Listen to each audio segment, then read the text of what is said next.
हाय दोस्तों, Meghdeep YouTube channel में आपका स्वागत है। आज मैं लेकर आया हूँ आपके लिए एनसीईआरटी की 8वीं कक्षा की बुक का सेकंड चैप्टर, जैसा कि डिस्प्ले में दिखाया हुआ है। एनसीईआरटी 8वीं कक्षा की जो मैथमेटिक्स की बुक है उसमें दूसरा chapter linear equation in one variable है, जैसा कि डिस्प्ले पर शो हुआ पड़ा है। दिख रहा है इंट्रोडक्शन क्या कह रहा है इस चैप्टर का, थोड़ा बहुत इसके बारे में इंट्रोडक्शन देखते हैं। इंट्रोडक्शन मतलब होता क्या है, पहचान, परिचय। तो इस चैप्टर का परिचय देते हुए मैं आगे बढ़ता हूँ।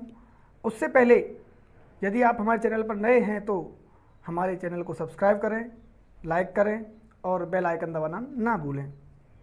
धन्यवाद। तो आइए हम स्टार्ट करते हैं। Linear equation in one variable. Linear equation होती क्या है? लीनियर इक्वेशन को हिंदी में बोलते हैं रैखिक समीकरण। रैखिक समीकरण, वन वेरिएबल, एक चर वाला। अच्छा जी, अब ये लीनियर इक्वेशन होती क्या है? लीनियर इक्वेशन होती है जिसके वेरिएबल का, जिस इक्वेशन में जो भी समीकरण हमें दिया हुआ है उसके वेरिएबल की कम से कम और अधिक से अधिक पावर एक हो। कम से कम और अधिक से अधिक पावर कितनी हो? एक हो, तो वो लीनियर इक्वेशन होती है। अच्छा जी, वेरिएबल क्या होता है? जो उसमें अल्फ़ाबेट आ जाए। जिस इक्वेशन, कोई भी इक्वेशन दी हुई है हमें, उसमें अल्फ़ाबेट आ जाए, दैट इज कॉल्ड वेरिएबल। जैसे कि 2x-3 दिया हुआ है, 3x प्लस में y दिया हुआ है, इसमें दो वेरिएबल हैं, मतलब टू वेरिएबल हैं। जैसे 3x प्लस में y, x और y दो वेरिएबल हो गए। वन वेरिएबल की बात करें तो x आएगा खाली, जैसे कि इसमें दे रखा है 2x-3, जैसा कि डिस्प्ले में शो हुआ दिख रहा है। अच्छा जी, तो समझ में आ गया होगा कि लीनियर इक्वेशन होती क्या है कि जिस समीकरण में वेरिएबल की पावर घात मैक्सिमम एक हो, मैक्सिमम एक हो, एक से अधिक नहीं होनी चाहिए, तो that is called one variable और लीनियर इक्वेशन। वन वेरिएबल का मतलब है कि भाई एक ही चर यूज हो, मतलब एक ही अल्फ़ाबेट यूज हो। और नंबर सेकंड बात, लीनियर इक्वेशन का मतलब क्या? उसकी पावर भी एक ही होनी चाहिए, मतलब एक वेरिएबल और पावर एक। ऐसा भी हो जाता है कि दो दो तीन तीन वेरिएबल आ जाते हैं, उसमें two variable, three variable linear equation होता है। जैसे कि मतलब X Y Z A B C, इस तरीके से, मतलब कोई और अल्फ़ाबेट आ जाए, ज़्यादा अल्फ़ाबेट आ जाए, जितने अल्फ़ाबेट उतने वेरिएबल, जितने अल्फ़ाबेट उतने वेरिएबल। जैसे कि कोई भी इक्वेशन आ जाए, अब आगे जो पढ़ोगे आप, अगली क्लासों में पढ़ोगे तो उसमें एक्स वाई दो वेरिएबल चलते हैं, उससे आगे पढ़ोगे तो 3D मतलब एक्स वाई जेड में चलते हैं, तो उसका अलग अलग हो जाता है कि to variable, three variable, ETC। तो यहाँ बेसिक स्टार्ट होता है हमारा 8th क्लास से, 7th क्लास से, तो यहाँ भी आपको एक वेरिएबल देखने को मिलेगा अधिकतर। तो इस चैप्टर में दूसरे वाले में तो एक ही वेरिएबल है। जैसे कि चलो हम इसके बारे में इंट्रोडक्शन तो हमें पता चल गया भाई, लीनियर इक्वेशन होती क्या है? जिसकी पावर वन हो, ठीक है, कई की वेरिएबल, किसकी? वेरिएबल की, कई की वेरिएबल की।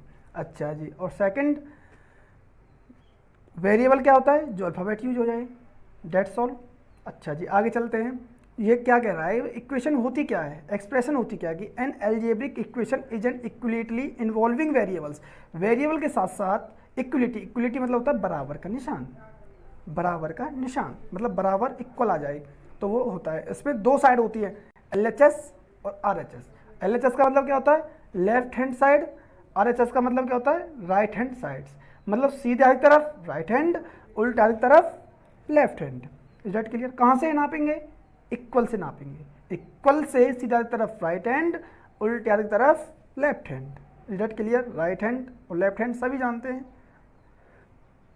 तो जैसे इसमें साइड में दिया हुआ equation 2x-3 is equal to 7, 2x-3 is equal to 7, equality दे दिया। इक्वेशन पूरा है ये जो दिख रहा है 2x-3 इज इक्वल टू 7, ये पूरा ही इक्वेशन है। वेरिएबल क्या है? ये रहा, देखो डिस्प्ले में शो हुआ पड़ा है 2x, x वाला क्या हुआ? वेरिएबल।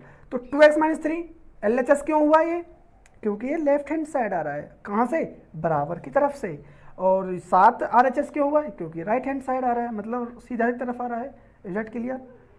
तो ये हमारी लीनियर इक्वेशन होती है। इनमें क्या क्या होता है? LHS होता है, RHS होता है, लेफ्ट हैंड साइड की तरफ LHS होता है, RHS साइड की तरफ राइट हैंड साइड होती है। क्लियर? इक्वलिटी बीच में, मतलब मैं कहूँ एक प्रकार से देहाती भाषा में या फिर एक नॉर्मली समझानी भाषा कहूँ तो बॉर्डर, ये बॉर्डर होता है इक्वल, बराबर जो होता है इन इक्वेशनों में बॉर्डर होता है।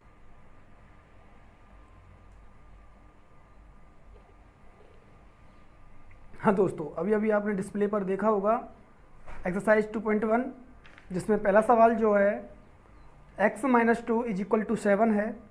चलो इससे पहले, शुरू करने से पहले हम ये देखते हैं भाई इन इक्वेशनों का काम क्या होता है, करना क्या होगा हमें।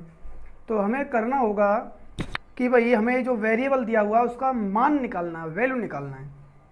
तो आप पूछोगे सर वैल्यू कैसे निकालनी है, तो इसके लिए हमारे पास जो काम करता है वो करता है ट्रांसपोज का काम। ट्रांसपोज का मतलब क्या होता है, स्थानांतरित करना, एक स्थान से दूसरे स्थान पर ले जाना या जाना। ट्रांसपोजिंग मेथड हमारा काम करता है। यहाँ पर ट्रांसपोजिंग होता क्या है कि हम स्टेप बाय स्टेप एक संख्या को स्थानांतरित करते हैं LHS की तरफ से RHS की तरफ या फिर RHS की तरफ से LHS की तरफ। तो डेट इज कॉल्ड ट्रांसपोज। मतलब जाएगा कैसे, अब एक सीधी सी बात है, ट्रांसपोज मतलब होता है एक स्थान से दूसरे स्थान पर जाना। मैं एक शब्द यूज करता हूँ इसके लिए, एक लाइन यूज करता हूँ कि जब कोई भी एक स्थान से दूसरे स्थान पर जाता है तो क्या लगता है, किराया लगता है भाई, सबका लगता है, किराया लगता है। तो किराए में क्या दिया जाता है, पैसे। परंतु इस इक्वेशन में, सवालों में जो किराया लगता है एक स्थान से दूसरे स्थान पर जाने का, एक बॉर्डर से दूसरे बॉर्डर जाने का, या फिर कह दीजिए टैक्स लगता है इनका, वो लगता है चिन्ह का, साइन का। जैसे नेगेटिव है तो इधर पॉजिटिव हो जाएगा, पॉजिटिव है तो नेगेटिव हो जाएगा। मतलब ये कि प्लस का जो संख्या है वो ट्रांसपोज होने के बाद दूसरी साइड जाने पर उसका चिन्ह चेंज हो जाता है। जैसे कि प्लस की है तो माइनस में जाएगा, माइनस की है तो प्लस में जाएगा, मल्टीप्लाई में तो डिवाइड में, मतलब गुना में है तो भाग में जाएगा, ऐसे ही भाग में है तो मल्टीप्लाई में जाएगा।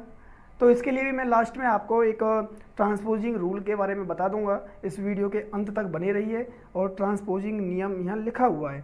तो करना क्या, हमें स्टेप बाय स्टेप हमें एक एक करके संख्या को ट्रांसपोज करते जाना है, चाहे कितनी बड़ी इक्वेशन है। हमें सिर्फ एक चीज़ याद रखनी है, स्टेप बाय स्टेप करना है जो भी कुछ करना है। मतलब एक एक करके संख्या को इधर ले जाना है, LHS तरफ यदि हमारा वेरिएबल है, एक तरफ वेरिएबल रखना है, एक तरफ बिना वेरिएबल वाली संख्या रखनी है, मतलब नॉन वेरिएबल वाली संख्या रखनी है। जैसे कि x - 2 = 7 है, तो x वेरिएबल है, इसको एक तरफ रखना है, और 2 और 7 नॉन वेरिएबल संख्या है, इसको एक तरफ रखना है। मतलब समझ में आ गया, स्टेप बाय स्टेप करके ले जाएंगे। आइए तो मैं स्टार्ट करता हूँ।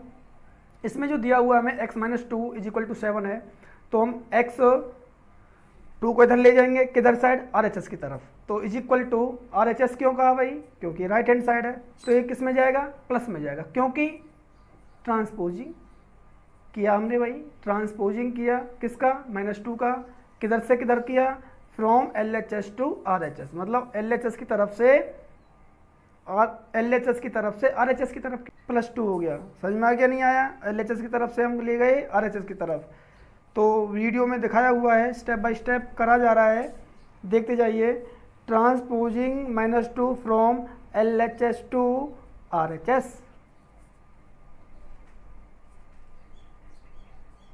क्लियर? तो इधर हम x छोड़ा, x = 7 और 2 9। तो हमारा आंसर रेडी है, सवाल रेडी है, और हमारी जो वैल्यू थी x की वो कितनी आई, 9 आई। Is that clear? दूसरा जो सवाल है बिल्कुल एज इट इज ऐसा ही है, y + 3 = 10, तो वो माइनस था, इधर 3 प्लस का है, तो ट्रांसपोज करेंगे किस में जाएगा, माइनस में जाएगा। तो क्या है हमारा, वही देख लेना, इसको माइनस में चला जाएगा। y + 3 = 10, y = 10 - 3, तो y = 7, देख लेना करके बिल्कुल। तीसरा सवाल भी सेम ऐसा ही है पहली तरह, तो डू इट यूर सेल्फ, इसको अपने आप करना है, दूसरा भी और तीसरा भी। क्लियर? कॉपी में करना है और आंसर मैच करना है अपना। आइए अब फोर्थ सवाल की तरफ बढ़ते हैं। तो फोर्थ सवाल जो है उसको इसलिए कराया जा रहा है क्योंकि इसकी जो रकम है वो थोड़ा अलग है, कह दे आप तो कह दोगे कि सर ने हल्का वाला करा दिया और ये हमारे लिए छोड़ दिया, हालांकि हल्के सब हैं, ये कठिन कोई नहीं है। 3x प्लस में 3/7 plus x is equal to 17/7, ये आपकी रकम है, मीन्स क्वेश्चन है। तो इसमें क्या ट्रांसपोज होगा भाई, इसमें ट्रांसपोज क्या होगा 3/7, LHS तरफ से कहाँ जाएगा RHS की तरफ, तो ट्रांसपोजिंग स्थानांतरित कर रहे हैं भाई 3/7 को लेफ्ट हैंड साइड से राइट हैंड साइड की तरफ। तो देखिए एक बार 2 RHS सीधा लिख दिया है ये। तो x is equal to 17/7 minus 3/7, तो इनका एलसीएम क्या आया भाई, इन दोनों का ध्यान लगाइए, माइनस करना है 17/7 माइनस 3/7, तो एलसीएम कितना आया 7, 17 सेम टू सेम आ जाएगा, 3 सेम टू सेम आ जाएगा क्योंकि भाई 7 दोनों के नीचे है भाई, तो 14/7, x इज इक्वल टू 14/7। तो ये आपका फोर्थ सवाल है वो भी हो गया, चैप्टर नहीं सवाल। पांचवा सवाल जो है देखिए मल्टीप्लीकेशन में आ गया। अब तक तो हम जमा घटा कर ट्रांसपोजिंग कर रहे थे, अब मल्टीप्लाई में करेंगे। मल्टीप्लाई का किस में जाता है, डिवाइड में। 6x is equal to 12, 6x is equal to 12, तो 6 किधर है भाई, इसमें मल्टीप्लाई में, जिसके बीच में कोई चिन्ह नहीं होता उनके बीच में मल्टीप्लाई चिन्ह होता है। जैसे जो दो संख्या के बीच में कहीं कोई वेरिएबल लग जाए, अब क्या लग जाए 12 दो संख्या जी 1 और 2, इनके बीच में क्या मल्टीप्लाई होता नहीं, ये 12 एक ही संख्या है। यदि 12 के साथ कोई वेरिएबल आ जाए 12x करके या y करके तो वो मल्टीप्लाई होता है उनके बीच में। जैसे 6x इज इक्वल टू 12 है तो 6 और x के बीच में मल्टीप्लाई है, 6 और x के बीच में क्या है, मल्टीप्लाई है। मल्टीप्लाई इधर किस में जाएगा भाई, ट्रांसपोज के होके डिवाइड में।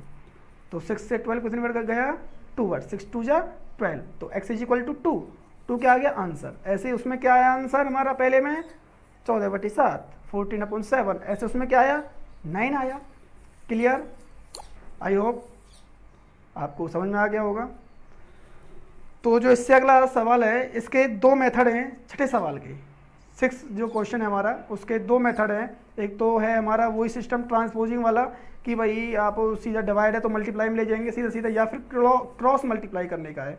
क्रॉस मल्टीप्लाई को हिंदी में बोलते हैं आर पार गुना करने पर। ये छठी क्लास से शुरू हो जाता है, 7वीं क्लास से शुरू हो जाता है नॉर्मली, तो आप जानते होंगे क्रॉस मल्टीप्लाई को। टी की मल्टीप्लाई 1 से हुई, टी 1 जा टी आ गया, 5 की मल्टीप्लाई 10 से हुई, 10 5 जा 50 आंसर। Is that clear. तो इससे आगे अब बताने वाला हूँ मैं ट्रांसपोजिंग रूल्स। ट्रांसपोजिंग रूल्स होते क्या है भाई, ट्रांसपोजिंग में मतलब क्या क्या चीज़ चेंज होती है, तो ये बारे में बता रहा हूँ। तो डिस्प्ले की तरफ ध्यान दें। ट्रांसपोजिंग रूल्स, ट्रांसपोजिंग रूल्स क्या होता है भाई, प्लस जो चिन्ह होता है हमारा, किसी भी संख्या यदि कोई प्लस की है तो उसका कन्वर्ट टू नेगेटिव, मतलब कोई भी संख्या है प्लस की है तो वो नेगेटिव में जाएगी, तो प्लस कन्वर्ट टू माइनस, ठीक है, प्लस माइनस में होगा, माइनस प्लस में होगा। कन्वर्ट इनटू भी लिख सकते हैं, कन्वर्ट टू भी लिख दिया, बात एक ही। मल्टीप्लाई कन्वर्ट टू डिवाइड, ऐसी डिवाइड कन्वर्ट टू मल्टीप्लाई, एक दूसरे के विपरीत है। हिंदी में बोलूं जमा घटा में, घटा जमा में, गुना भाग में, भाग गुना में, ये चिन्ह चेंज होते हैं, ये ट्रांसपोजिंग रूल है। Is that clear, I hope समझ में आ गया होगा। इनकी जो वीडियो के बाद जो भी वीडियो क्लिप चली थी, अब हमारी वीडियो बनी थी, उसके बाद में अभी इसमें आपकी रकम और मैथमेटिक्स की रकम सारी 2.1 की आपको वीडियो के अंत में मिल जाएंगी। पॉज करके वीडियो को देख सकते हो, लिख सकते हो और करके देखना, अपने आप हो जाएंगे। तो आपको ये पूरे सवाल जितने भी हैं इसमें लगभग 12 सवाल हैं टोटल एक्सरसाइज 2.1 में, तो आपको पूरा करना है, एक एक सवाल करना है, करके देखना है। Is that clear. धन्यवाद, बाय, जय हिंद, जय भारत।